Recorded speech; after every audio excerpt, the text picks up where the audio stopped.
Hi guys, welcome to 5 days of fun channel.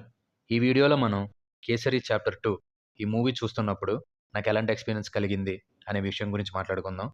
ఈ movie start అవ్వడమే general Dyer చేసిన మారణ హోమంతో స్టార్ట్ అవుతుంది.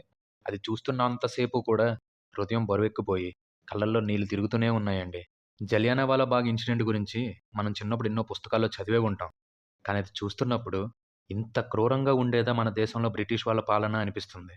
ఆ ఇన్సిడెంట్ అయిన తర్వాత ఆ ఇష్యూ అనేది జనాల్లోకి వెళ్ళకూడదని బ్రిటిషర్స్ చేసిన అరాచకాల్ని అండ్ వాళ్ళు తీసుకున్న డెసిషన్స్‌ని కళ్ళకి కట్టినట్టు చూపించారండి.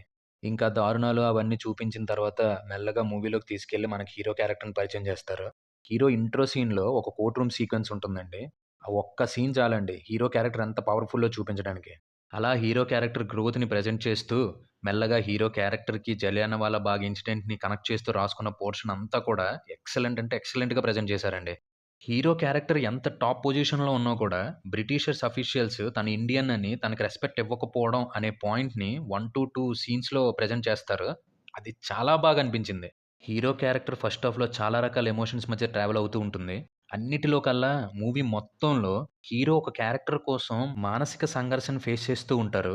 ఆ సీన్స్ అన్నీ కూడా ఎమోషనల్‌గా చాలా హైయ్యెస్తాయి.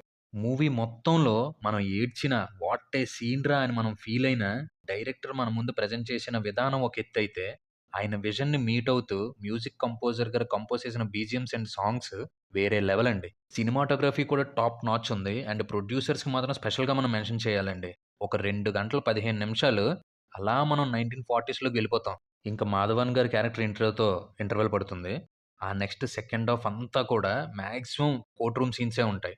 ఆ పోర్షన్స్‌లో డైరెక్టర్ గారు రాసుకున్న వాదనలు కానీ, డైలాగ్స్ గానీ చాలా అంటే చాలా రియలిస్టిక్‌గా అనిపించాయి. మెయిన్‌గా ఈ సెకండ్ హాఫ్‌లో ఎక్కడా కూడా మనకి హీరోనే కదరా! ఈజీగా గెలిచేస్తాడు అన్న ఫీలింగే రాకుండా ఇన్‌ఫాక్ట్ చాలా సీన్స్‌లో ఏంటి ఇలా అయింది? ఇప్పుడు ఎలారా బాబు! అని కూడా అనిపిస్తుంది. అంత గ్రిప్పింగ్‌గా అండ్ ఇంట్రెస్టింగ్‌గా ప్రెజెంట్ చేశారు. మూవీలో చాలా సీన్స్ మనకి ఎమోషనల్‌గా హై ఇస్తాయి. కొన్ని పోర్షన్స్ అయితే మాత్రం మనకు రక్తం మరిగేలా చేస్తాయి. అండ్ చాలా కోర్ట్ రూమ్ సీన్స్ అయితే మాత్రం అబ్బా! వాట్ ఏ సీన్‌రా అని కూడా అనిపిస్తాయి. ఓవరాల్‌గా అయితే మాత్రం బాలీవుడ్ నుంచి after a so long time ఒక ఫెంటాస్టిక్ మైండ్ బ్లోయింగ్ మూవీ చూశానురా బాబు అనిపించింది. అదండి 'కేసరి చాప్టర్ 2' మూవీ చూస్తున్నప్పుడు నాకు కలిగిన ఎక్స్‌పీరియన్స్. ఇంకో మూవీ ఎక్స్‌పీరియన్స్‌తో మీ ముందుకొచ్చేస్తాం. Until then stay safe and be happy. Bye by.